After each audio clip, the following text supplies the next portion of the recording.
Hi guys, this is Hirosaki. This story is all about what if Naruto was sent to another realm by a goddess. To save an entire world from a madman, one goddess has given the Kages a means to send Naruto to another realm. Will Naruto be able to discover Kushina's divine identity, and can he survive the challenges of being her son? Before we start, kindly like and subscribe to this channel, and look over the description box for the author of this amazing storyline. Welcome aboard. Chapter 4. An 11-year-old Naruto sat on a grassy hill on the outskirts of town. Once again, he was trying to connect with nature energy, and was having no more luck now than he had over a year ago. It didn't make any sense whatsoever. The earth magic was no longer spiking like it used to do. Hell, he hadn't even seen a monster for the past 6 months as the magic was no longer attracting them. Naruto just couldn't figure out what he was doing wrong. He could sense that the area was saturated with natural energy, but it felt like he was looking at an echo of the energy, for lack of a better term. Finally, Naruto sighed and opened his eyes. That meditation session was a bust, just like all the other ones he had done here on Earth to prepare himself for the Sage Mode. Naruto then stood up and thought about what he could do for further training today. He had already practiced his calligraphy for Fuinjutsu. Ninjutsu was at an impasse as Naruto needed to find some place that he could unleash his more destructive jutsus like the Rasen Shuriken without causing a panic among the locals. His taijutsu was coming along well enough. The train station workers weren't too happy given that he used their trains for weightlifting and didn't always put them back correctly. He could read some more military books, but he had already read every military book in town's library. Kage Bunshin were great for learning a lot fast, but that meant you didn't have as much to learn in your downtime. An idea suddenly popped into Naruto's head. The Dryads were nature spirits, so perhaps they could help him with mastering nature energy? Sure, it was likely that they never even heard of nature energy given that Naruto learned about it on another world, but it was the best option he had for help. Naruto started to walk towards a secluded spring that was about half a mile away. He could have been there in a minute if he ran, but the young half-blood wanted to walk. Being around nature had always been peaceful and relaxing to Naruto, and it became even more so since he became a sage.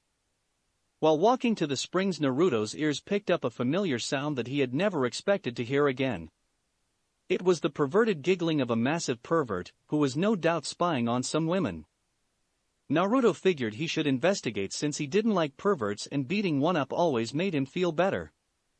Besides, it should get him into the Dryads' good graces, since it was likely that the pervert was spying on them. Naruto quietly walked towards a patch of tall grass where the giggling was coming from. He then reached in and pulled out the pervert. To Naruto's shock, he was holding a coyote that was holding a pair of binoculars and glaring at him. The coyote then said, "Hey jerk. Don't you know it's rude to grab someone like this? How about you show me a little decency?" Naruto did not let go of the coyote, and he was not surprised that the dog could speak. He held the spirit much so that they were eye level and rebuked the dog. It's even worse when someone's watching a bunch of girls like a stalker. Now tell me who you are and why I shouldn't flay you, so that the Dryads can have a coyote pelt towel. The coyote whimpered at Naruto's threat. Not again, it was bad enough when those Indians chopped off my dick making that dam.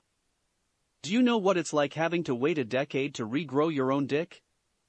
It's not fun at all. Naruto gave the coyote a glare and said, "You'll see how long it takes you to regrow your balls, if you don't leave those Dryads alone. Now, who are you?"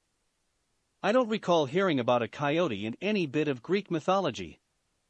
The coyote rolled his eyes and replied, "You can call me Sklep. It's what the Shuswap people call me, and it's my favorite name at the moment. I'm known all throughout this land to most of the native cultures. You might have heard of me in Native American folklore as Coyote. I don't like being referred to as Coyote among English speakers because of how generic you people make my name. Would you like to be called boy or human?" Sure, Sklep is the same among the Shuswap, but at least with your people it's more unique. Sklep sniffed the air and then frowned in confusion.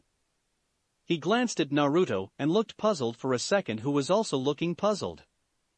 The spirit then said, "Look, kid. How about you let me down and I answer your questions?" Naruto then said, "That sounds interesting, but how do I know you aren't going to run away if I let you go? I may not study a lot of folklore, but I do remember that you're supposed to be a trickster of some sort. I swear on my Playboy collection that I won't try and trick you if you let me go." Know that this was a very solemn oath for a pervert. Naruto let Sklp go. Sklp quickly sat down Indian style in front of Naruto. He then began to speak. "Okay, brat, let me explain a few things to you. I'm not in your classical mythology like you demi-deities are, and instead I'm in the Native American folklore. What most of your kind doesn't realize is that you represent only part of the West. You guys typically stick to areas where those Olympians can exert their influence over the West. Followers of the Great Spirit such as me have no such boundaries and can freely move wherever the West is." The young half-blood nodded his head as he listened to what Sklp told him. "Okay, that's good to know. However, why were you peeking on the dryads who are nearby?" With an unrepentant grin Sklp answered, "Because they are hot. Someone has been digging into the miracle grown, if you know what I mean. Why were you heading over here, kid? Hoping to see something, naughty?" Why, Naruto wondered, did he always seem to find the most perverted people in existence? Seriously, it was like a curse with how often he found these guys. A tick appeared on Naruto's face as he replied, "No, I was not. I was going to ask the dryads if they could help me with controlling natural energy." Sklp instantly became serious when he heard Naruto say that. Naruto then felt a powerful presence, as if he was suddenly next to 100 sages all looking at him. The half-blood's eyes widened as he realized that the presence was coming from his furry companion. Naruto then murmured in shock, "You know the sage arts?" "Yes, I do," Sklp calmly said. "The real question is how do you know of those arts? None of the Great Spirit's followers have passed on those arts since the first deities tried to overthrow the Great Spirit." Naruto quickly replied, "I learned them from the Toad sages on Mt. Mayaboko. If it wasn't for the fact that I can tell you are not lying, I'd have to call bullshit. I know every location on the earth, and there isn't a place called Mt. Mayaboko." For a moment Naruto considered what he should tell Sklp, and then decided to come clean. It seemed the best way to remaster his sage skills. "Mt. Mayaboko is on another world. My mom brought me here because it was getting too dangerous for me in my birth world." Sklp nodded his head and replied, "That would make sense. How would you like it if I teach you how to be a sage in this world as well? Since you know the arts, you'd eventually figure out what's needed, but I can help you achieve it faster." Naruto nodded his head and said, "You got yourself a student, Sklp." That night Naruto was once again dealing with a dozy of a visionary dream. In it he saw a gargantuan-sized person fighting against 12 people. The gargantuan person his vision was focused on had eyes like the Rinnegan, but each eye had 9 tomo. Naruto watched in the vision with fascination as the being thoroughly trounced his 12 opponents. The violence and carnage of the one-sided battle was captivating in its destruction. Eventually, the 12 challengers were defeated, leaving only the man with the mutated Rinnegan on the field. The man started walking towards one of his challengers, and Naruto noticed in the vision that the bloody pulp of a challenger was loosely holding a scythe in his hand. That challenger was the only one of the 12 still conscious, and he looked like he'd be heading to knockout land soon enough. Naruto then heard the man start to speak. However, most of what he was saying was muffled.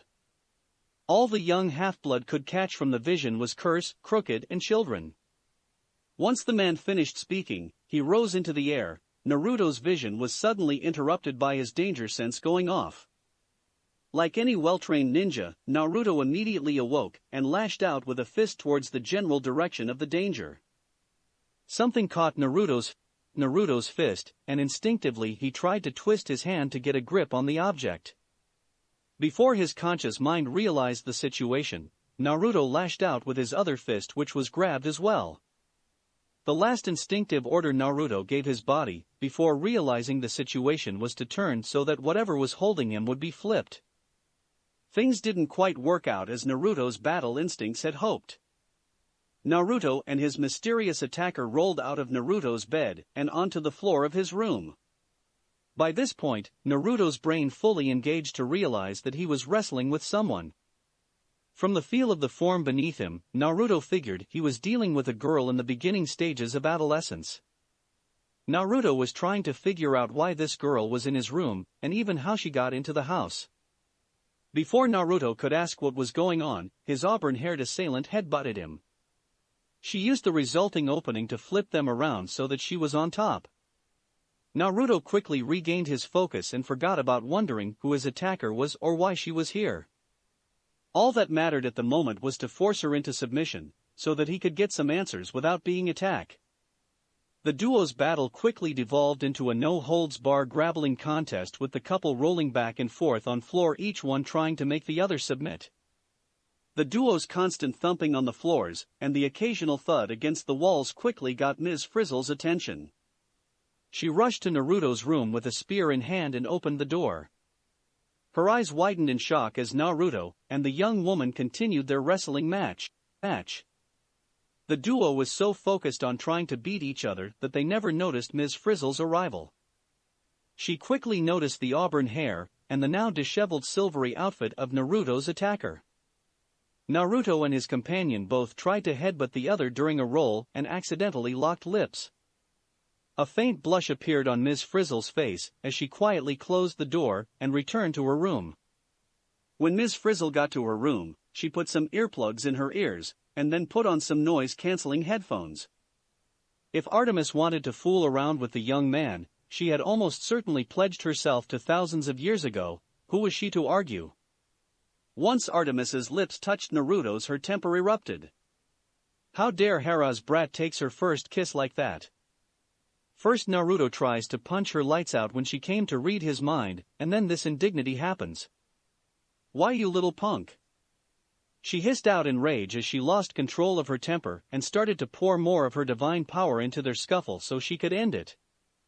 The fact that she initially came to get information on Naruto so that she could court him slipped her mind completely. The spike in Artemis's divine power echoed in Naruto, causing him to unintentionally draw on the Kyuubi's demonic chakra.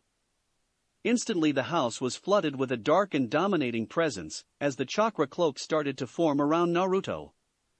Ms. Frizzle was jolted out of her attempt to ignore the duo's antics by the demonic chakra. As for Artemis, she was starting to freak out from the powerful and unknown presence coming from Naruto. She watched as Naruto's eyes shifted from blue to demonic blood-red slits. Watching something like this brought terror to the goddess's heart, as this wasn't something she had ever experienced or heard about in her long life. After living for thousands of years, the unknown can become truly terrifying when it rears its head again. Artemis started to draw on more of her divine power in her fear, only causing Naruto to instinctively grab more demonic chakra. Ms. Frizzle got to the door just in time to see Artemis break the hold Naruto had on her and jump back. The Kyuubi-influenced Naruto jumped onto all fours and then lunged at Artemis. He tackled the goddess and the duo went sailing through the nearby wall and out into the backyard. Ms. Frizzle blinked her eyes in disbelief and then ran to the hole in the wall to see what was happening. She was completely out of her depths and did the only thing she could think of to do when she saw the duo on the ground. The elder half-blood used every last bit of her strength to summon as much mist as possible. Down in the backyard, Artemis had accidentally hit her head on the celestial bronze water fountain that Ms. Frizzle had made for a craftsman competition at Camp Half-Blood years ago. The force of the blow was enough to knock her out due to the fact she wasn't prepared for the blow. With Artemis no longer radiating divine energy, Naruto instinctively stopped drawing on more of the Kyuubi's chakra.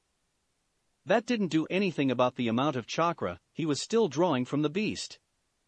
Naruto's mind was trying to stop the flow, but his body wasn't physically ready to control the power he was unleashing. Ironic, considering that every other time Naruto ever lost control of the Kyuubi's power, he had been physically ready to control it, but he hadn't been prepared mentally. The side effect of this was that under the Kyuubi's influence Naruto was projecting a dominating aura instead of a flood of killing intent. Also, the now one-tailed cloak Naruto was acting like a fox kit instead of a bloodthirsty monster. Ms. Frizzle watched in shock as Naruto ran around the backyard without a care in the world. She then watched as Naruto took notice of Artemis and slowly started to walk towards her on all fours. The demonically influenced boy carefully sniffed the goddess's hair. Something about Artemis's scent was agreeable to Naruto as he smiled and let out a happy con. Naruto pranced around the goddess constantly letting out cons, as if he was trying to tell the whole world some fantastic news. After a few seconds, Naruto stopped prancing and turned to look at Artemis. He let out a worried con and then nudged her foot trying to get the goddess to wake up. When Artemis didn't respond, Naruto crawled on top of her and licked her face. That naturally didn't work, and as a result the demonically influenced half-blood let out a piteous whine. He then curled up into a ball on Artemis's lap, so that he could go to sleep and still guard his future mate. The next morning, Ms. Frizzle got up and walked like one of her mother's subjects to the coffee pot. She took a few sips of her coffee and started to truly wake up. Once Ms. Frizzle was awake, her memories of last night returned and she smacked her forehead. "It's going to be one of those days, Valerie," Ms. Frizzle muttered to herself. The half-blood downed the remainder of her coffee and then walked to the backyard. It was time to see just how bad the situation was and pray that Artemis didn't overreact like the divines usually did. Once Ms. Frizzle got to the backyard, she quickly looked at Arya and cringed. Her insurance was no doubt going to go through the roof with the micrometeor hit that took out part of her wall and caused some small cracks in the ground. However, that was minimal in her mind to the situation in front of her. Naruto and Artemis were cuddled up in the mud from the broken fountain. Apparently, the duo had shifted positions in their sleep and Naruto was spooled with Artemis, and the goddess's back was firmly against his chest. What made matters even worse was the fact that the Kyuubis had burnt the nearby grass and most of their clothes. Ms. Frizzle couldn't see what remained of their outfits and really didn't want to investigate. With a low groan, the elder half-blood muttered, "Seriously, Taichi, what did I do to annoy you so much?" Ms. Frizzle didn't know how this could be worse, and she definitely didn't want to know. She also couldn't think of a way to make this situation better. Artemis was going to freak out when she woke up and realized her current situation. That was so certain that it might as well have been announced by the fates themselves. The only way to make things better would be to separate the duo, wash Artemis up, get her dressed, and then tuck her away in a guest room. However, that wouldn't work since Artemis would most likely wake up in the middle of that process. Furthermore, Ms. Frizzle knew that the goddess could just find out what happened by reading her mind. Someone then shocked Ms. Frizzle by speaking up. "I'm not sure whether this should be classified as an epic win on Artemis's part or an epic failure." Ms. Frizzle whipped her head around to her right in shock and a bit of fear. Who was in the yard with her, and how did the speaker get so close without her sensing their approach? The demigoddess quickly spotted the intruder, and her eyes widened in shock. There was no doubt in Ms. Frizzle's mind that she was looking at another goddess. However, she couldn't place the goddess as the lady's form was not one in the Half-Blood reference booklet. That was rather unnerving since camp alumni over the past 400 years had carefully recorded all of the gods' and goddesses' preferred forms. Most of the older generation in Konoha could have recognized Ms. Frizzle's companion, even though they'd have to do a double take. The young woman to the Half-Blood's right was definitely Kushina Uzumaki. However, her red hair had been replaced with a mane of dark brown hair highlighted with strands of dark red hair. Kushina had lost her pale complexion, gaining an olive one in its place. Finally, all of the imperfections in her looks were gone, giving the young woman an unearthly beauty. Ms. Frizzle stared in shock at the goddess and watched as her hair shimmered because of a constantly changing amount of red hair. Sometimes the red hair would almost fade and other times it formed massive stripes in her locks. Hera Hypostasis shook her head as she looked at Artemis and her son lying in the mud. This was not how she wanted to meet her son. In all honesty, Hera wouldn't have been here if Artemis hadn't caused such a mess. Hera had been working for months to perfect a hypostatic union, so that she could spend time with Naruto, while still doing all of her divine duties. Once she got it perfected, she would be able to spend a couple of hours each week with Naruto and not break any laws. Hera had been working on this merging of her divine and human natures for months, trying to get them equal in this current form. She could have sent her purely human aspect of Kushina to visit Naruto sooner, but that didn't sit well with the goddess. She wanted her son to know her, not a minor fragment of who she was. Going as her divine self was a no-go, since deities could only visit their mortal children for an hour each year with no accumulation of time. Uniting her two natures in this current form allowed Hera to get around all of the divine limits while still allowing her to truly be herself around Naruto. Thus, a portion of her could be here in Alaska, while another portion of her in the purely divine form of Hera Olympios was still on Olympus, keeping everything running. The goddess walked over to the sleeping duo and snapped her fingers, causing her hair to momentarily turn black. A golden flash covered Artemis and Naruto, and then they disappeared from the mud to reappear on the patio a few feet away. Ms. Frizzle saw that the duo were now separated by almost a yard and dressed. Naruto was in one of his orange hoodies and jeans combos. As for Artemis, the elder half-blood had to cover her mouth to keep from laughing. The goddess of tomboys was wearing a Hello Kitty blouse, a pink dress with frills, and My Little Pony sneakers. To top it all off, Hera had done up Artemis's hair in a Shirley Temple style with little pink bows. In a fit of impishness from her human half, Hera took out a camera and took several dozen photos of Artemis in her current outfit. Once Hera had her photos, she sent the camera back to Olympus, so that they'd be safely stored in one of her vaults. Hera then picked up Artemis and used a bit of her power to keep the other goddess asleep. She then turned to Ms. Frizzle and said, "We have to minimize the damage done to prevent Naruto's scent from growing stronger. It is only because this part of Alaska is on the extreme fringe of Olympus's control that Naruto hasn't started attracting more monsters. That flare of demonic churka unfortunately will attract all monsters within 1,000 miles. Ms. Frizzle nodded her head and said, "I understand, milady. What do you want me to tell Naruto when he asks about what happened last night?" Hera looked at her son and a soft smile appeared on her face. Hopefully she'd have this union perfected in time to visit Naruto's next birthday party. She then said, "Tell my son that he caught the attention of a young goddess who came over last night to try and find out more about him. The two of them got into a bit of a scuffle due to his battle instincts and her stupidity. Once the scuffle ended, an elder deity came to retrieve the goddess." With that said, Hera and Artemis disappeared from the backyard, teleporting back to Olympus. "You've got a goddess interested in you and your first reaction is to get into a fight? What the hell is wrong with you, Naruto?" SK nearly yelled in shock after he got the story of what really happened 2 days ago from the young ninja. Everyone who was part of the mythological side of the neighborhood knew that something had happened in town with the amount of divine energy, and that other energy being released. The coyote shook his furry head and muttered, "Naruto, you fool. I know you're a young kid, but you need to know a vital life lesson. If a goddess visits you in the middle of the night, you let her join you, and make sure to not roll her out of the bed in the morning." Naruto shot SK a dirty glare and replied, "If I didn't know that you have never been to the elemental nations, I would swear that you fathered Jiraiya. Now can we please drop this and get on with our lessons?" SK sighed and then started his lecture. "I've contacted an old partner in crime of mine for more information on the world you came from. You'd know him as Raven from Native American folklore. Like me, he likes to use a different name from one of the tribes to distinguish himself from the common animals. In his case, he currently likes to go by the name of Kokol from the Miwok tribe.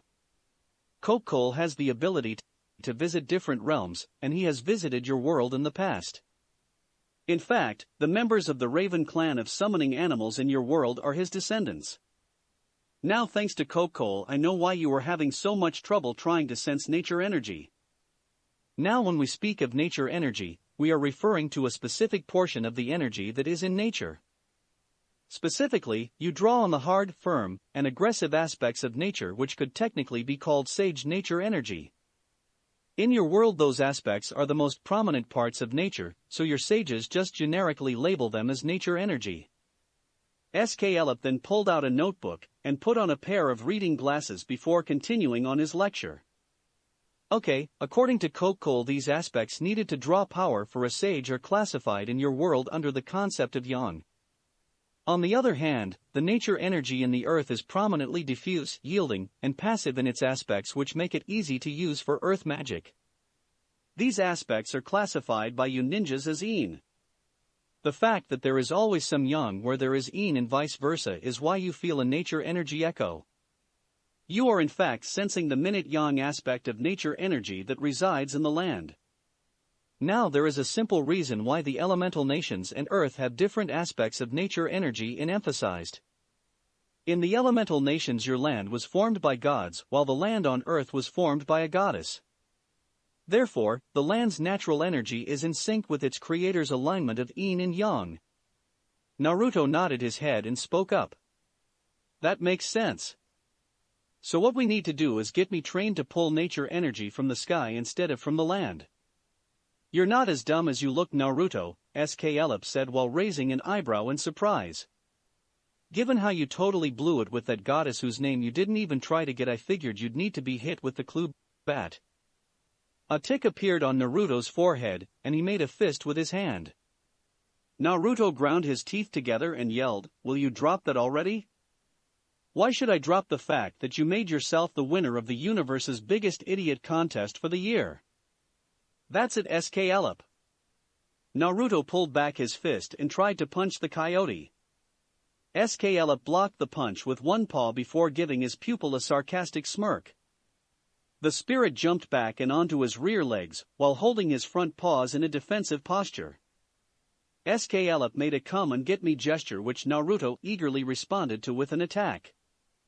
The demigod and the coyote spirit quickly got into an impromptu sparring match. Naruto used a modified version of the Iron Fist style, which he had found worked better with his super strength than the frog style. Sklepp used a style that Naruto couldn't place at all. It was a flowing style with constant movement and attacks from all angles. Seemingly extra movement was used to lead into a new attack. For the next hour the two fought in a match that obviously could only be decided by the contestant's stamina. The field they had been sparring in had become littered with craters from Sklepp redirecting Naruto's punches. Sklepp then halted the match by saying, "Can you feel it, Naruto?" Naruto paused in mid-punch and blinked his eyes. "Feel it? What are you talking about?" "I'm talking about the nature energy that you need for the sage arts, you moron. You're way too young to use them, but you should have felt them during the fight." Naruto scratched his head in confusion. "That doesn't make any sense, Sklepp. How can I hope to sense nature energy while fighting if I can only sense and collect nature energy when I'm not moving?" Sklepp shook his head in dismay. "That was in the elemental nations you came from because you were drawing energy from the land. On Earth a sage draws his powers from the sky. Here a sage must learn how to separate conscious from subconscious." Naruto sat down even more confused than before. "What do you mean separate conscious from subconscious?" "They are separate." Getting down on all fours, Sklepp calmly walked over to Naruto. He then said, "Do you think about what you must do to walk, or do you just walk? When you go for a walk to the park, your mind thinks that you will go to the park, and your muscles perform the necessary actions to walk. It is a similar principle here. The sky is in constant motion, so a sage must be in constant motion in order to draw natural energy. Experienced sages like me can just use the blinking of our eyes or simple breathing to draw on this energy. However, we do this without thinking about it." Suddenly the coyote pulled out a handheld multiple-blade wind fan. Sklepp held it so that Naruto could see the fan and then he blew on it. The fan blades moved around the fan's axis several times, before stopping after Sklepp stopped blowing. He then looked Naruto in the eye and said, "As my breath moved the fan blades, you must let natural energy move your chakra. As a sage here you must learn how to draw nature energy into you as it moves around you in the air. Once inside you, you'll need to let it mix with your own energies, leaving a fragment of itself behind, creating Sage Chakra. Unlike a sage in the elemental nations, a sage on Earth is not vulnerable when gathering natural energy, since fighting is movement. However, here you must learn to draw on natural energy without thinking of drawing on it. Naruto let out a small groan when he finally figured out what Sklp was trying to convey to him. It's going to take a lot of work before I can be a sage here as well, isn't it? You can bet your ass that it's going to take you years to learn, Naruto. Chapter 5. Naruto's 12th birthday party was a simple affair. It was just him, Ms. Frizzle, and Arnold having some reindeer ramen in the kitchen for lunch. Arnold was the only one invited over by Naruto for his birthday. Arnold was one of Naruto's few friends at school, and the only one who wouldn't be creeped out by the idea of being in a teacher's house. Naruto had gotten a Game Boy from Ms. Frizzle with a couple of games. Arnold got him Pokemon Gold and a link cable so that Naruto could battle him. Ms. Frizzle looked up from her plate and said, "So has anything interesting been happening lately, boys?" She was sincerely hoping to hear that everything was back to normal. Naruto and she had been working overtime to take out all the monsters that had journeyed to the town over the summer. At least the part of Alaska they lived in was still within the reach of the Olympians' power. Most half-bloods considered Alaska to be the land beyond the gods. That was true and yet false at the same time. The land beyond the gods was actually all land above the Antonine Wall, which was the furthest northern border that the Roman Empire had ever been able to control. So all land above 55 degrees 57 minutes north was beyond the gods. Furthermore, the gods' influence started to weaken at 55 degrees north, or the location of Hadrian's Wall. This meant that almost all of Alaska was beyond the gods' control, with them having a bit of influence over the southernmost tip. Since such a small sliver of the state was safe, it was easier for most half-bloods to label the entire state unsafe. This also meant that large stretches of Canada were unsafe as well, but almost all of the population centers of that country were in the safe zone. Besides, very few half-bloods came from Canada, and those who did knew where to avoid going in their country. Arnold shook his head and replied, "I haven't heard of anything interesting in town since Rafie tried to get a tattoo." Naruto glanced at his friend and asked, "Why do I get the feeling that you've heard something interesting that was also extremely odd?" A small chuckle left Arnold's mouth. Even after 2 years he still wasn't used to talking about the odd things he saw or heard around town. "Well, I did see something extremely odd 2 days ago that I'm still not entirely sure was real. By the stream on the north side of town there was this coyote running with a bag in its mouth from a bunch of women. It took a good deal of self-control on Naruto's part to keep from groaning. Sklp had already roped him into that particular misadventure. The short story was that Sklp had passed Naruto a bag full of the local dryads' clothes that the spirit had swiped while the dryads were swimming. The dryad spotted Naruto with the bag and, thinking that he was Sklp, had proceeded to beat him up. When the dryads found out the truth, they had apologized to him, but still it was embarrassing to be beaten up by a bunch of trees. In a flat tone Naruto replied, "Trust me, Arnold, that was real." Arnold nodded his head, trusting his friend. Naruto always seemed to get into strange situations, and Arnold had seen on more than one occasion that there was more to those situations than most people realized. Naruto usually tried to brush off the unusual aspects of his adventures, but never tried to convince Arnold that he was seeing things. The clear-sighted boy was starting to suspect that his best friend knew what he was seeing and keeping quiet for some reason. Just as Naruto was about to ask for a third helping of ramen, Ms. Frizzle's statue of her mother started to glow. The statue was a birthday gift from Nathaniel she had gotten last year that would glow when monsters were near. A second later, everyone heard a powerful roar and looked out the kitchen window to see a dragon flying in the sky. Ms. Frizzle quickly turned to look at the boys and said, "Naruto, I need you to take Arnold to Sanctuary now." Reacting on command, Naruto grabbed his stunned friend and dragged Arnold to the study room. Naruto quickly activated the hidden door to the safe room and pulled the still stunned boy into the vault-like room. Once the boys were in the safe room, the door swung shut behind them and locked itself. Naruto took a moment to look around at the room. There were 2 bunk beds, a walled-off section with a toilet, food and water neatly stored on some shelves opposite the restroom area, several weapons on the wall, and a small TV showing video from the security cameras. All in all, it was a very good safe room. On the TV the boys could see Ms. Frizzle arming herself with Bao in addition to her usual armor, and heading out to fight the dragon. Arnold turned around to look at Naruto. "What is going on here, Naruto?" Knowing that there was no way to hide what was going on, Naruto quickly spoke. "You know all those crazy things you keep seeing? They're all real. You're a clear-sighted mortal which allows you to see through the mist which is used by the gods to hide everything people consider part of mythology. Ms. Frizzle and I are demigods or half-bloods as we like to refer to ourselves. We're supposed to fight monsters like that to keep people safe. The monsters know that, so they also like to attack us, like what is happening now." Arnold nervously watched as the dragon landed on one of the neighbors' house. Thankfully, those neighbors were out shopping, so no one was killed. Ms. Frizzle was out of the house and had an arrow notched. She took a second to mark her target and let the arrow fly. The arrow soared through the air at speeds only a demigod or a hunter could create and buried itself to the fletching in the dragon's right eye. Immediately the dragon let loose a roar of utter agony, causing Ms. Frizzle to frown. That shot should have been an instant kill unless... She quickly rolled several feet to the left and re-examined the dragon. Its head and body shape didn't conform to any of the standard dragon breeds. Ms. Frizzle let out a small curse, since that meant she was dealing with a mixed breed monster.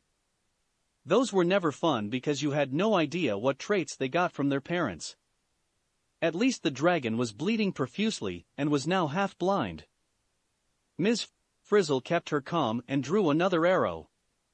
Before notching it, she pulled out a small vial and dipped the arrowhead in it. She quickly secured the vial, notched the arrow, and shot it into the dragon's left eye. The dragon let out another roar of agony and then started to choke. Seconds later the blind beast dropped its head to ground and dissolved. A small smirk appeared on Ms. Frizzle's face as she remembered her mother's suggestion for dealing with uppity monsters. Hydra's blood works on everything. Several hours later, Ms. Frizzle and Naruto were sitting at the kitchen table going over everything that had happened in the attack and its aftermath. They already established that the neighbor's house was destroyed by small meteorite hitting the place. Arnold was brought up to speed on a few things, and the young man promised to keep his mouth shut on the truth. Like most mortals brought into the supernatural loop, he realized that everyone not in the know would consider him crazy if he told the truth. He also was willing to stay Naruto's friend and promised to come over in a day or two for a Pokemon battle. Ms. Frizzle sighed and said, "I hope Taichi gives us a break soon, or we're going to have trouble coming up with reasonable excuses for the mist."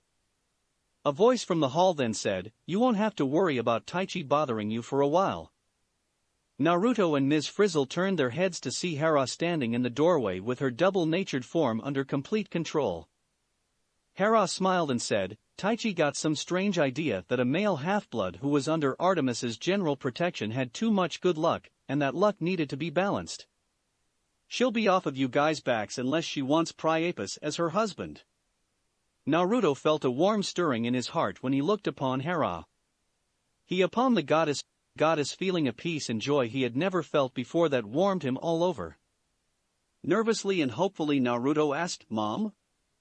Hera nodded her head and was almost instantly tackled by Naruto as he wrapped her in a hug. Tears of joy were freely flowing from Naruto's face as he hugged Hera. "Oh Mom, this is the best birthday ever. Thank you so much for being here. I missed you so much." Hera looked down at her youngest child and smiled. None of her other children had such love and kindness in their hearts. He became close, until she got stuck with the caveman for a husband and found out why her mother was always so bitter the hard way. What made Naruto's simple joy of being near her all the sweeter was that he had retained such a hope in his heart given all the crap he had put up with in his life. The queen firmly returned the hug and replied, "I missed you too, my son. However, I have been watching you when my duties permit it. What I have seen has made me very proud. Naruto then looked up with a smile on his face when he heard his mother's words. He then got a little nervous and asked, "How long are you going to be here, Mom?" Hera looked down at her son and sighed. "I can only be here for 4 hours each week. If I spent any more time, the portion of me still on Olympus would have her hands full keeping everything in order. Besides, I can only bend the rules so much even while having a human nature in this form." Ms. Frizzle spoke up, "I'm happy for you, Naruto, that you get to spend so much time with your mother. To be honest, I'm a little jealous." A wave of sympathy hit Hera thanks to her new human nature and experiences as Kushina. She sighed and replied, "I know the distance we have to keep from the mortal part of the family hurt you all. However, there are good reasons for that distance. Too many half-bloods turned into terrors when the rules were relaxed. What do you think helped to bring in the Dark Ages? Besides, too many gods seem to think that being allowed to spend time with their half-blood children means they can father even more of them than usual. Even now it's hard enough convincing some of them that despite their dreams, Olympus cannot be run from a bordello." Wanting to stop the impending tension, Naruto cheerfully spoke up. "Hey Mom, do you want to play a board game?" The utter bizarreness of Naruto so casually asking a goddess to play quickly distracted Hera and Ms. Frizzle. Both women nodded their heads and quickly joined Naruto in the family room where Naruto pulled out Monopoly. For the rest of Hera's time the trio played Monopoly and had a good time. All too soon, Hera's time came to an end and she sighed. "I'm sorry Naruto, but I need to head back to Olympus now. I promise I'll be around sometime next week, so that we can spend more time together." Naruto frowned for a second and then smiled. "Okay Mom, I hope you have a good week, and I look forward to seeing you soon. By the way, do you have a favorite food?" Hera blinked her eyes for a second before she realized what Naruto was hinting at. She smiled and replied, "Steak and baklava are my favorites, Naruto. But, I enjoy anything I get from you. Now it's getting late and you've got school in the morning, so good night and try to have decent dreams." SKLUP watched as Naruto carefully went through the motions of the sky and rage dance. This dance was one of several used to help prepare people to be sages. They taught the would-be sages to move without thinking and opened them up to sensing nature energy. There were subtle mistakes constantly being made and Naruto was too focused on his own movements for the dance to be of any use at the moment. Teaching this kid to unlearn the training he had received in the elemental countries was a real pain in the ass. Seriously, it had been easier for SKLUP to conduct that panty raid on Olympus back in the 60s than to get Naruto to unlearn everything. Naruto finished the dance and turned to look at his teacher. "Hey SKLUP, how well did I do on that dance?" The dance was almost like at kata, and it exercised a lot of muscles in ways that Naruto wasn't used to. He'd never use it in place of his normal routine, but was a very useful addition. SKLUP sighed and replied, "You have most of the movements down. However, you made many mistakes in terms of moving your elbows too much, or your feet landing in a slightly off position. Also, you interrupted the rhythm of the dance 5 times trying to remember your next set of moves. If you set aside an hour or so each day to practice, you should have this dance memorized and be able to do it automatically in a month or so. Once you get this dance down, we can move on to the celebration of the whirlwind dance. Now why don't you head back to your house to do your homework, and I'll see you tomorrow for more training." The young half-blood nodded his head and called out, "Okay SKLUP. Have a nice day and please don't piss off more of the dryads, you horny dog." With that said, Naruto turned around and headed back into town. Once Naruto had left the clearing, SKLUP sighed and called out, "You can come out now, Kokol." Without turning his head, the spirit sensed his new companion fly out of a tree behind him. Kokol landed in front of SKLUP and then grew in size from a normal raven to the size of an average man. SKLUP sighed and then said, "Why have you come here, Kokol?" Kokol gazed at SKLUP for a second and then spoke. "I come to tell you what the Council of Regents has to say concerning your new pupil. As you can imagine, there are a great many concerns being raised over a demi-deity being taught some of our arts. The fact that he already knows a variant and is from another realm has been enough to placate the more concerned regents. Sklep rolled his eyes and replied, "Will you get to the point, Kokol? I swear you can be as boisterous as that deity Zeus when he goes on about how great he is, and how different he and his Olympian gods are from the Titans." The raven rolled his eyes and shot back, "Well, Zeus wouldn't be nearly so arrogant if someone had rigged that little casting of lots correctly like they were supposed to do." Sklep winced as his greatest failure was brought up yet again. At the dawn of the current age he had been tasked to ensure that Zeus became god of the underworld, as he was the worst of the three brothers to be the so-called king of the new group of deities. Unfortunately, Sklep had been a bit careless, allowing corruptive influences to change the draw. The Fates and the Council of Regents had never truly forgiven the animal spirit for that screw-up. Sure, they had been able to mitigate or repair almost all the damage the moron made as king, but they wouldn't have to if Sklep hadn't dropped the ball in the first place. Knowing that his friend had been slapped enough for the moment over that mistake, Kokol decided to change subjects. "The council has decided that you are to be Naruto's sole point of contact with us. Furthermore, you are to encourage him to keep us a secret for now, and to not give him any more information on us. This age is ending, and we need to ensure that the transition to the sixth age goes along correctly. That cannot happen if the Olympians find out about us and decide that we're a threat to them." Sklep sat cross-legged on the ground and pulled out so jerky to eat.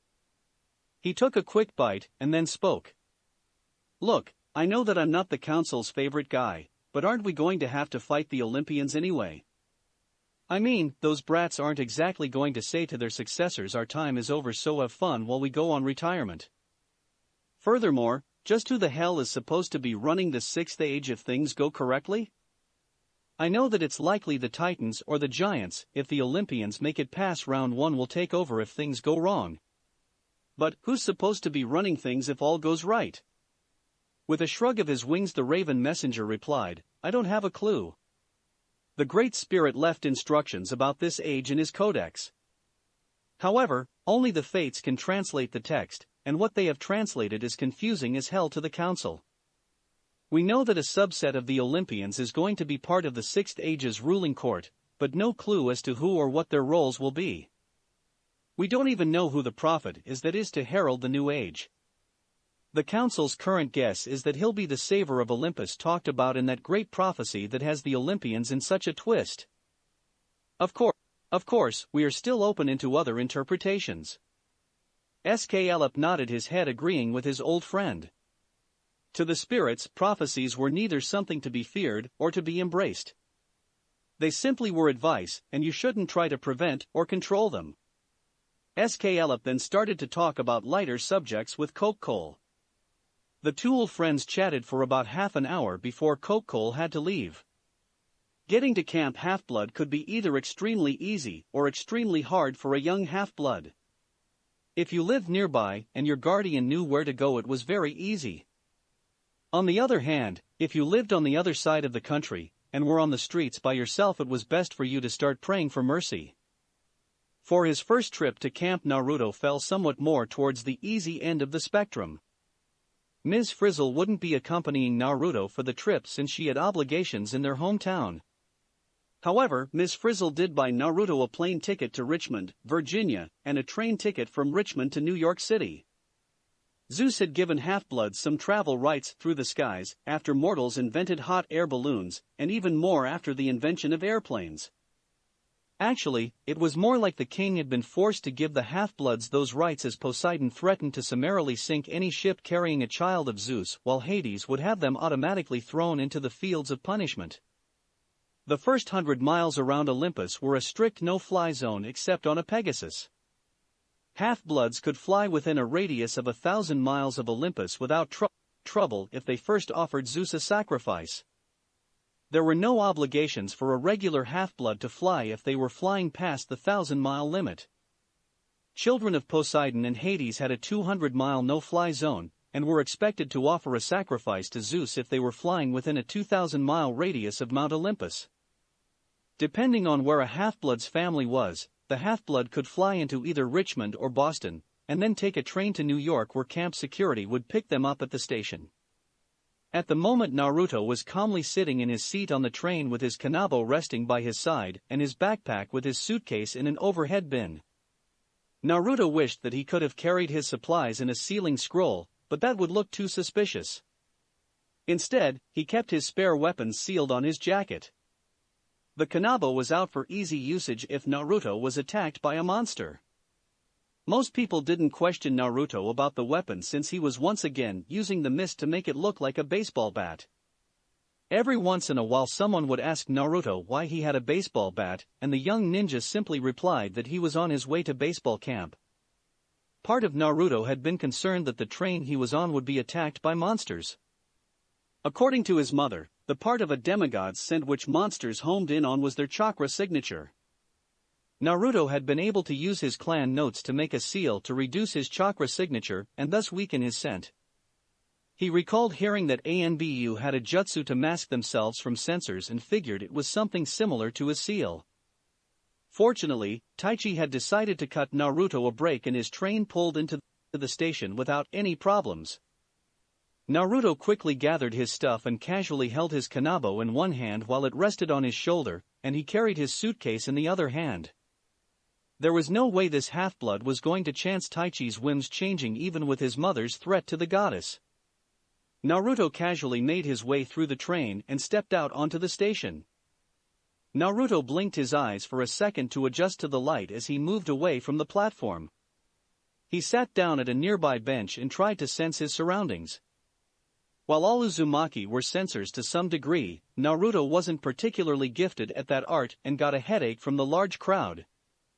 The young half-blood shook his head and focused on trying to find a satyr since there were supposed to be a dozen or so of them here today to gather all the half-bloods. About 5 minutes later Gleason Hedge approached Naruto, who was still sitting on the bench. The middle-aged satyr grinned at Naruto's alertness. "So, Cupcake," the satyr casually replied, "you're the newbie that a graduate found and sent to camp." Naruto frowned and replied in ancient Greek, "Perhaps I am. However, how do I know that you are a friend or from camp?" Thanks to his talks with Ms. Frizzle, Naruto figured using ancient Greek would be a good way of identifying camp personnel. This inquiry earned Naruto a small chuckle from the satyr who likewise replied in ancient Greek. "Not bad, Cupcake, your guardian has obviously taught you to think. My name is Gleason Hedge. I like your choice of weapon, and that you're alert for possible danger. Too many satyrs and campers are pansies who forget about the law of the jungle. Now, why don't we head to the bus so that we can meet up with the pansies?" Gleason quickly led Naruto out of the train station and into the parking lot. The satyr quickly led Naruto to a bus, put Half-Blood's suitcase in storage, and then said, "Here you go, Cupcake. I have to head back and try to find a few of pansies who are straggling. Stay on the bus and try not to get into trouble." Naruto nodded his head and quickly got on board. He gave Argus a polite nod and received on in return from the camp security guard who was acting as a bus driver. All of the eyes covering the guard didn't bother Naruto since he was used to seeking bizarre things. He quickly found a seat since he was the first demigod on the bus and sat down. A minute later a second demigod boarded the bus and spotted Naruto. He had a sunny disposition and walked over to Naruto. The new half-blood smiled and said, "Hi, I'm Lee Fletcher. Can I sit here with you?" "Sure, I'm Naruto," Naruto calmly replied. Once Lee was seated, Naruto asked, "Why did you ask to sit here?" "I mean, you have the whole bus to choose a spot to sit at for the moment." Lee tugged at his camp necklace which had a single bead on it. "I wanted to find out more about you, Naruto. I know you didn't attend camp last year, so I find it surprising that you're here. Most new camp members show up at camp as soon as their protectors can get them there." Calmly Naruto replied, "I was found by an older half-blood who has been taking care of me for the past couple of years. She arranged for my transport to camp so that I could meet half-bloods my own age. That's cool. With how hard it can be for us, it's great to hear about adult half-bloods doing well. By the way, my dad is Apollo." "Who is your parent?" From the way Lee said parent, it was obvious to Naruto that the boy was speaking solely about Naruto's divine lineage. Part of Naruto was a bit annoyed at his mortal line being dismissed, but he was able to hold his tongue on that matter. Naruto then replied, "I don't know my mother's true name yet. She told me that she'd claim me when I got to camp and not before, since she didn't want my scent to grow from the claiming while I was outside of camp. Until I'm claimed, she told me that I could call her Kushina, since that's what my father knew her as." Lee blinked his eyes in shock at what Naruto told him. He then had the Kanabo and felt a twinge of jealousy. Sure, he knew who his father was, but he had never personally met Apollo or received a gift from his father. Furthermore, the new kid had been assured of being claimed in a few hours by his mother. That meant that unless she was a minor goddess, Naruto wouldn't have to stay at Cabin 11 like he had to for over a month. Luckily, Lee was able to keep control of his jealousy and strike up a good conversation with Naruto. The conversation was interrupted at times as Lee said hello to half-bloods who came onto the bus. Naruto didn't mind these periodic interruptions, as they allowed him to meet his fellow campers. Most of the campers were surprised to have a newbie on the bus with them. Thankfully, everyone who was surprised by Naruto being with them decided to take it as a good omen for the summer. After about 2 hours, Gleason stood in front of Argus and said, "That's the last of them glares. Now let me make sure that everyone's sitting down, and then you can light the tires." Gleason then turned to face the demigods and pulled out a megaphone. "Alright, you pansies, it's time to settle down. Remember to buckle up and keep all weapons secured at easy access. In the event of a monster attack, you are reminded to use arrows until said monster boards the bus. At that time, you are advised to switch to melee weapons. That is all, and let's have a safe trip to camp." Gleason then put the megaphone away and hopped onto one seats reserved for the satyrs. It took Argus almost an hour to drive the bus from the train station to Camp Half-Blood. Mostly, this was due to how heavy New York City traffic was. Once out of the city proper, the bus was able to speed down the road to Camp Half-Blood. Argus drove past Half-Blood Hill with its massive pine tree and continued on for another minute until he reached a fenced-in driveway. He quickly pushed a button on the dashboard, opening the gate, and turned onto the driveway. The guard then drove the bus about the length of a football field to a small garage with several strawberry delivery trucks parked inside. Once the bus was parked, Gleason took up with his megaphone and called out, "Alright pansies, I want you to get off this bus in an orderly fashion. You will retrieve your bag from the satyr, who will be unloading them from storage. Once you have your bag, you will wait by the bus, or you will lose desert privileges for the next week. After everyone has retrieved their bags, we will all head up to the big house to check in. Do you understand me?"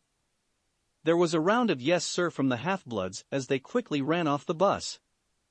Naruto heard Gleason muttering something about punks.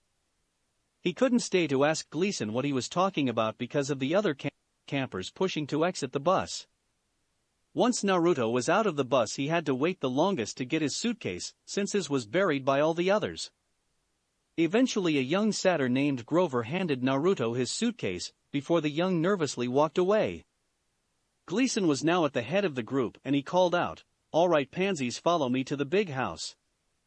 The middle-aged satyr trotted at a quick stride to avoid being run over by the eager campers. Gleason and his small herd of demigods reached the big house just in time for Chiron to open the door. The ancient trainer of heroes smiled at his returning students. In a happy voice he called out, "Hello again, my pupils. It is good to see you all." Chiron stopped in mid-sentence, and his eyes bulged out in shock. Naturally, all of the nearby campers and satyrs were blinking their eyes in shock. What could cause their instructor, who had pretty much seen everything that could exist in the world, into a state of shocked catatonia? Mr. D walked over to the door and started mumbling. "What caused you to stop like that, Chiron? Don't tell me that the brats have left you speechless." Mr. D also stopped in mid-sentence as soon as he came into the group's view. The Olympian started to mutter incoherently before his eyes rolled into the back of his head, and the god fell to the floor unconscious. Lee remembered what Naruto had said earlier on the bus, and got an idea as to what was causing Chiron and Mr. D act in that manner. He turned and looked above Naruto's head to see a holographic-like peacock feather floating above the newest camper. Lee quickly remembered which goddess had that symbol, and he felt himself becoming lightheaded from shock. Somehow, the young teenager found the strength to yell out, "By the gods! Naruto is the son of Hera." Chapter 6. The campers around Naruto continued to stare at Hera's symbol in shock and disbelief. Why in Tartarus did she have a half-blood? That the queen of the gods could have a half-blood had never been in doubt among the older campers. Given that she was married to the unofficial god of man-whores, most campers to graduate camp had been wondering when she'd crack and have an affair just so that Zeus could experience what unfaithfulness felt like. After all, affairs were sadly a part of marriage as well. It was just that the odds were so low of this ever happening that every half-blood figured it would never happen in their lifetime. Chiron soon came out of his shock and quickly double-checked to make sure he hadn't imagined seeing the symbol. Once he had confirmed it, the old centaur said, "Welcome to Camp Half-Blood, Naruto, son of Hera, the Queen of Heaven, goddess of marriage, women, and birth." This was not what Chiron had been expecting when his old student contacted him about a half-blood child that she was caring for, but he knew how to adapt.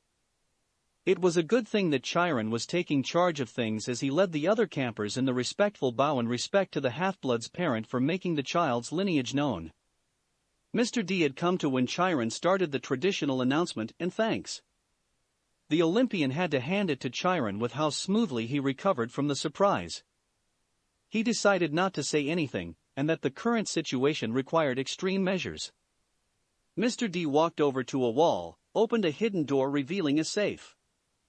As the campers finished their bow, their divine overseer opened the safe and pulled out a bottle of aged old Cossack vodka. Mr. D immediately opened the bottle and stared, downing. Restrictions be damned, there was no way that he'd deal with this mess sober. Many of the campers saw Mr. D drinking and immediately looked up at the sky expecting the telltale rumble of Zeus warning his son about his restrictions. No rumble came as expected, so several campers started to talk about how Zeus might be in a state of shock. That only caused the campers to start talking amongst themselves over what all of this could mean. Naruto quietly started edging away from the nervous and chatting campers. Hearing that his mother was Hera wasn't a shock to the shinobi. In all honesty, he could have figured it out months ago had he bothered to put the clues together. The only reason why Naruto didn't try was because his mother asked him not to do so. Kushina, no, it would probably be best for him to call her Hera from now on, had gone through so much trouble to be able to spend time with him. There was no way in Tartarus that he was going to spit on that love and effort by going against her wishes, especially when the wish had been so simple. Chiron noticed Naruto discreetly putting some distance between him and the other campers. For a second the old teacher thought that Naruto was afraid. However, a glance at the boy's eyes convinced Chiron otherwise. Those were not the eyes of someone who was afraid. They were the eyes of someone who had been discriminated against before and refused to let that hurt or bother them. Part of Chiron was worried and sad that someone so young could have those eyes. What had happened to Naruto before his old student took him and that could give the boy those eyes? Experience told Chiron that he wouldn't get any answers until Naruto decided to tell him. Wanting to keep everything under control, Chiron calmly spoke to his pupils. "Well, now let's get you all settled in.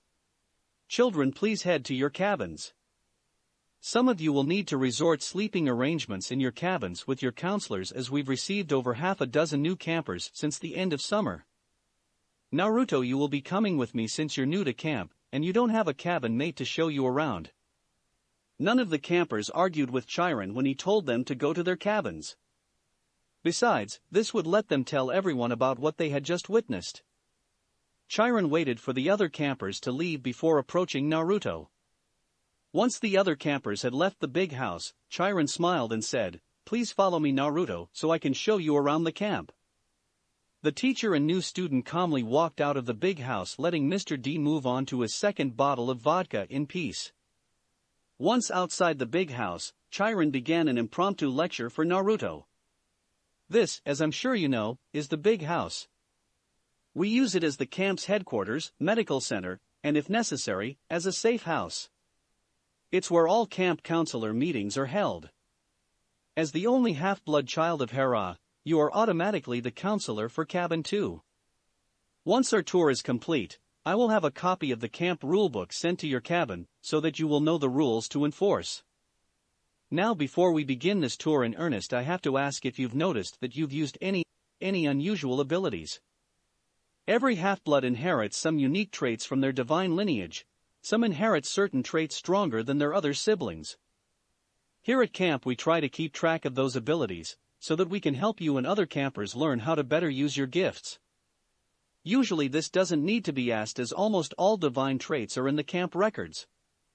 However, you are the first half-blood of Hera's lineage, so I don't know what to expect. For a second Naruto felt like telling Chiron to mind his own business, even if the boy's abilities were the centaur's business. He was a loyal ninja, and the idea of letting someone unconnected to village know about his abilities didn't sit right with him. Naruto quickly curbed that impulse and replied, "I have a few unique abilities from the other campers thanks to my father's lineage. However, I have unusually strong physical strength compared to his people, so that's likely something I got from my mother. Don't ask me anything else about my father's people, since they prefer to be isolated from regular mortals." Chiron nodded his head, accepting Naruto's statement. While he was interested in these abilities that Naruto hinted about, they weren't important for the moment. The centaur smiled and said, "Really? I do hope word eventually reaches my departed student Leonardo of your gift." He had theorized that a child of Hera would display unusual strength given the differences between Heracles and his other brothers. Now, let me show you the training grounds where you'll be trained in everything a hero needs to know in order to survive. It was a quick walk for the duo to reach the training grounds. Chiron thoroughly explained what Naruto would be learning and why he needed to learn each skill. This was an extremely thorough lecture, and Chiron planned it that way so that his other students could learn about Naruto's existence before meeting him. Chiron knew that there would be some staring and whispering when Naruto was brought to the cabins, but he hoped to let things settle out a bit so it would be calmer for Naruto. Once all of Naruto's future classes were explained, Chiron padded out their time by working out Naruto's training schedule for the next 2 weeks. Most of the padded was accomplished by Chiron explaining the benefits and drawbacks of taking classes with different cabins. Eventually the centaur could not delay the tour any longer without arousing either Naruto's suspicions or annoyance. Fortunately for Chiron, he correctly judged that point and started to lead Naruto to the cabins just before that point. Naruto carefully watched the other campers as he was led past the cabins. Everyone was staring at him with interest and a hint of nervousness. Their stares made Naruto feel a little uncomfortable, but he could deal with them since there wasn't any hatred like the stares he once got in Konoha. As Naruto walked past each cabin, its residents would turn their heads to focus on cabin 2. As soon as Naruto reached his cabin, he opened the door without even waiting for Chiron to say he could enter. The other campers and Chiron all strained a bit to look inside cabin 2 to see how Hera had decorated it. Cabin 2's interior was perhaps the most unique out of all the cabins. The wall opposite the door was painted white with the Uzumaki clan seal painted on the wall from the floor to the ceiling. The west wall of the cabin was covered in frescoes showing famous scenes from mythology featuring Hera that looked like they had been done by a Renaissance painter. On the east wall were frescoes of Kushina's life done in a traditional Japanese art style. Aligned with the door and clan seal was a raised king-sized bed with drawers along the bed side. There was a weapons rack on either side of the bed against the wall. The rack on the west side had traditional Grecian weapons, while the other one had traditional shinobi weapons. Between the door and the bed were 4 large objects in equal distance from each other. Naruto's eyes were immediately drawn to his mother's statue and altar on the western row closest to the cabin door. Opposite Hera's statue was a study desk set up for seal usage with the inks and brushes neatly placed on top of it. Closer to the bed were 2 mannequins, with one set up with Greek armor and the other with shinobi armor. Naruto quickly entered his cabin and instantly felt at home. Everything about the cabin felt comfortable, peaceful. The last time Naruto remembered being in a place that made him feel this comfortable was with the toads learning the sage arts.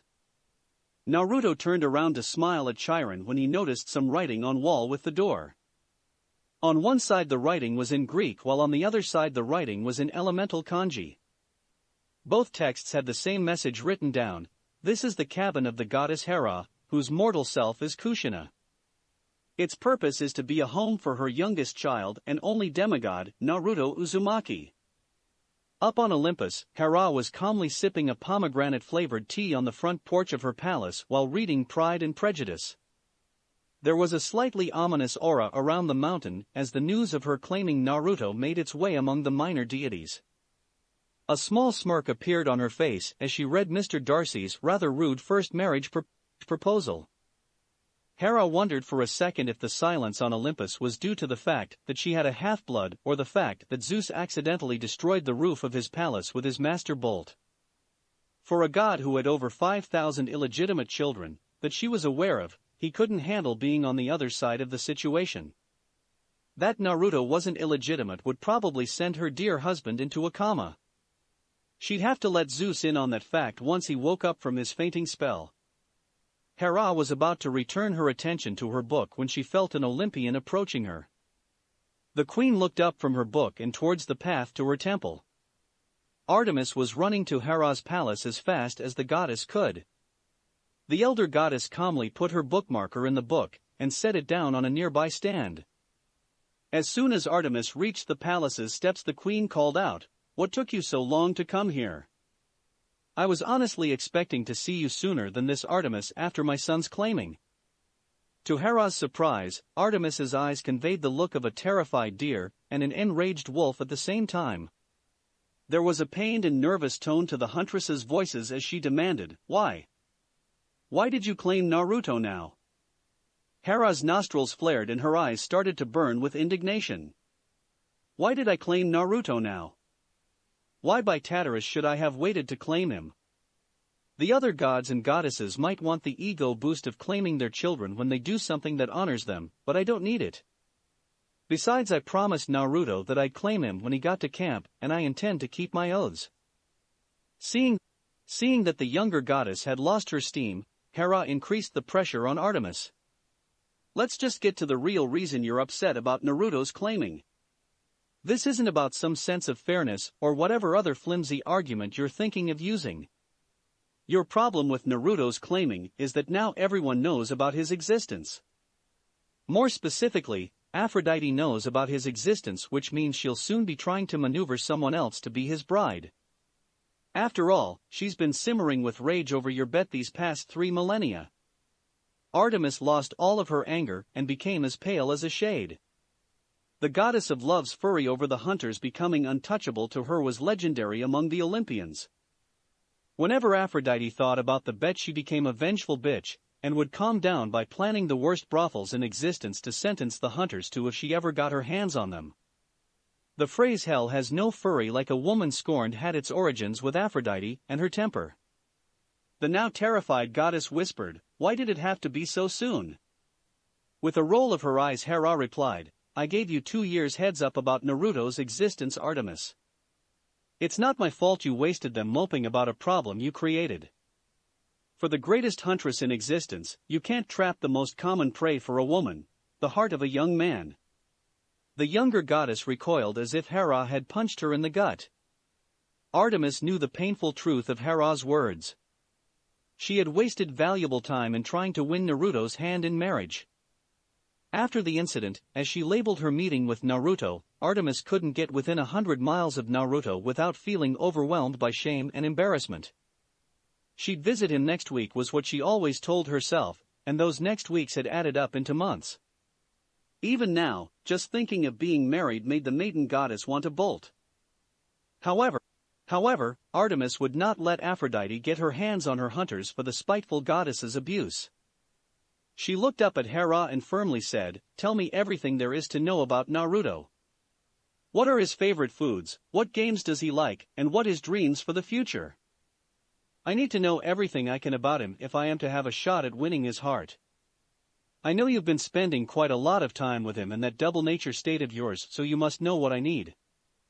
Artemis's request surprised Hera as she figured that her niece, several hundred years ago Hera had found that thinking of her husband's illegitimate children as her nieces and nephews made them easier to get along with, would leave and continue to mope about her situation. Hera narrowed her eyes slightly, weighing her annoyance with Artemis's procrastination against her disgust for Aphrodite. After a few seconds of deep thought, Hera spoke. "I will give you what you want, Artemis, but not for free." Instantly Artemis blurted out, "What do you want for it?" Part of Artemis couldn't believe her good luck. Hera was not a very forgiving goddess if she felt that you wasted any help she gave you. The younger goddess immediately started to think of what she could do to repay Hera for the information. Usually favors between deities was paid with support for issues or transfer of favor stockpiles. Occasionally a deity would repay a favor with another favor or a minor task, but that was typically only for major requests. Seconds after being asked, Hera gave her answer. "To get this information you must swear to do the following on your wedding. You will have your hunters strip you of your wedding gown, bind you to a stone altar to be constructed in a forest glen, and then have your marriage consummated while bound to the altar as your hunters look on." Hera saw all of the icter drain from Artemis's face, and a vindictive smirk appeared on the elder goddess's face. "Did you really think I would give Naruto up to you for something insignificant? There is almost nothing you can offer me. You have only meager favor reserves, and your stances on the upcoming council issues will have you naturally aligning with my own positions. I have no outstanding issues you could resolve for me, and let's face it, you'd be owing me for several thousand years if you tried to deal on pure favor." Hera's voice took on a softer and slightly more caring tone. "Look at it from this way, Artemis, you already have to give up your virginity if you wish to save your hunters. For a little extra embarrassment and shame, you can gain a massive advantage in winning Naruto's heart. I swear by Styx that the information I will give you will be 100% accurate, and will give you the means to win Naruto as a husband should you choose to use it in that manner." Privately, the human part of Hera saw this all as a massive prank on Artemis. Naruto had rescued the distressed damsel, and helping her to solve her problems down to a science. What made it all more hilarious to Hera was she estimated that there was a 70 to 80% chance that Artemis would have wanted to fuck Naruto when he got older, even if she didn't have that bed hanging over her head. As a Jonin kunoichi, Kushina had been extensively trained on how to analyze personalities and what would attract or repulse someone. Thankfully she had never had to do any seduction missions, but she still had all the skills needed. She could thus see that Artemis and Naruto were reasonably compatible personality-wise. In addition to that, Artemis was reaching the high point in her childbirth powers. As the deities who interacted with mortals or half-bloods the least, both Hera and Hestia had become very good at observing their fellow deities. One of the things that the sisters had noticed is that gods or goddesses who had several domains under their jurisdiction, where one domain would have more influence for a time than the other domains, and then it would shift. It was fairly subtle shift in a god's perspective, unlike changing between one's Roman or Greek aspects. Every 200 to 300 years Artemis started to favor one mortal or half-blood, who had all of the characteristics that made a good husband and loving father. The one who was the closest to becoming Artemis's boyfriend was Orion, who was also the first person she favored and the most famous. Hera looked Artemis in the eye and said, "You've heard my offer, so now you must decide. What are you going to do, Artemis?" While Artemis made her decision on Hera's offer, Naruto finished putting the last of his belongings away. The very last item put away was his kanabo, which rested on a special stand at the foot of his bed in the false footboard. It had been easy for Naruto to find the hidden weapon stand since those were common for shinobi. The kanabo had been placed there since Naruto felt it was a fusion of his mother's two halves, and it would be disrespectful to place it with the weapons associated with one part of her. Once everything was secured, Naruto walked over to the statue of his mother and bowed. He then pulled out a stick of incense and a small burner. The burner was reverently set on the altar, and then the incense was placed into the burner. Naruto pulled out a match, struck it, and then lit the incense. In a low and reverent voice Naruto prayed, "Beloved and honorable mother, this one humbly requests that you turn your gaze to him." Grant this one but a small portion of the understanding and wisdom which you have gathered in your lifetime.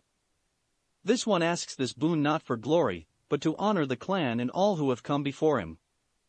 Part of Naruto felt a little weird addressing his mother with traditional ancestral benediction from Konoha. On the one hand, the benediction was intended for deceased relatives, and his mother was definitely alive. On the other hand, it seems completely insulting to Naruto for him to ask dead mortals for help when he could ask his divine mother for aid.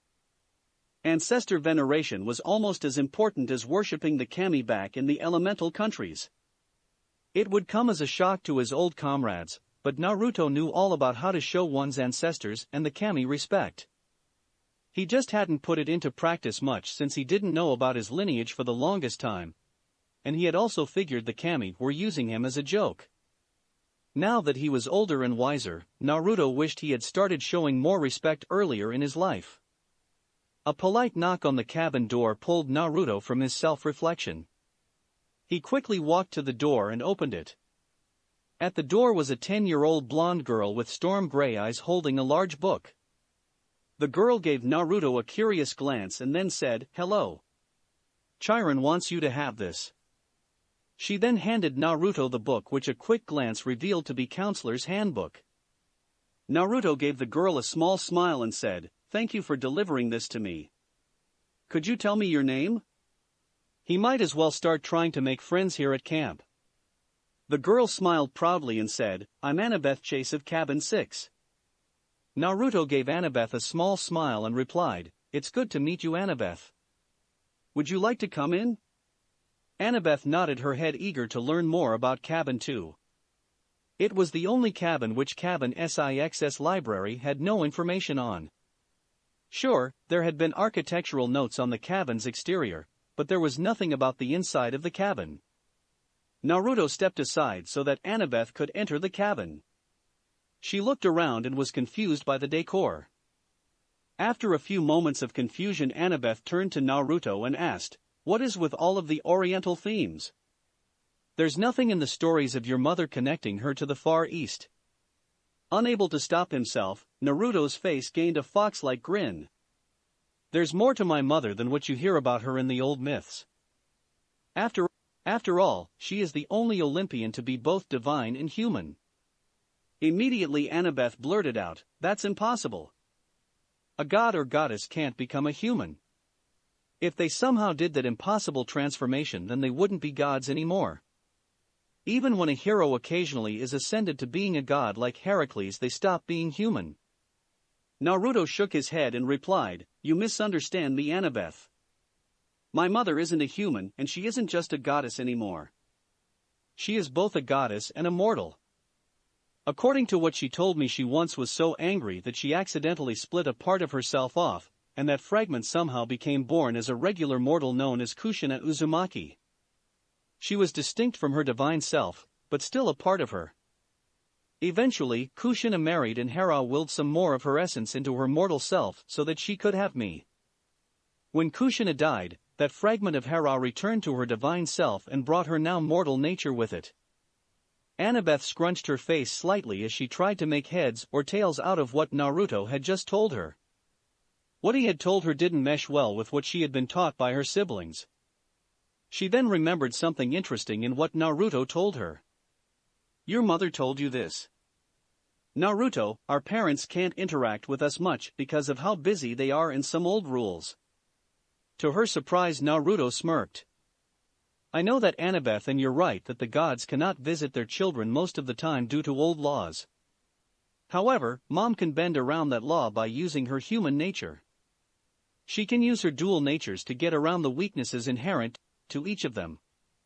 Now why don't we head out and play some basketball?" Happy to do something that didn't make her 10-year-old head hurt, Annabeth nodded her head. The two half-bloods quickly exited Cabin 2 and headed for one of the nearby basketball hoops. Naruto grabbed a ball from a nearby shelf and gently tossed it to Annabeth. She caught the ball, and then gave him an inquisitive glance. Naruto smiled and said, "Since it's just the two of us, I figured we could shoot some hoops. Since ladies should go first, you've the first shot." Athena's youngest child at camp nodded her head and then dribbled the ball for a few seconds. Once Annabeth was warmed up, she stopped dribbling and tried a jump shot. The basketball hit the backboard just like she intended. However, Annabeth put just a touch too much force into her shot, and the ball hit the hoop's rim instead of going into the hoop. The ball bounced off of the rim and hit the ground, causing Annabeth to frown slightly. She had made that shot several dozen times before, so why the problems now? Naruto quickly caught the basketball and then smiled at Annabeth. That was a very good try, Annabeth. However, you might want to put less power in your jumps next time. Naruto walked over to be next to Annabeth and casually made a 2-point shoot. In all honesty, the hardest part of the shot for Naruto was holding back his strength, so that he didn't damage the hoop. He then caught the basketball and handed it back to Annabeth. Ball in hand, the young girl thought about Naruto's suggestion for a second.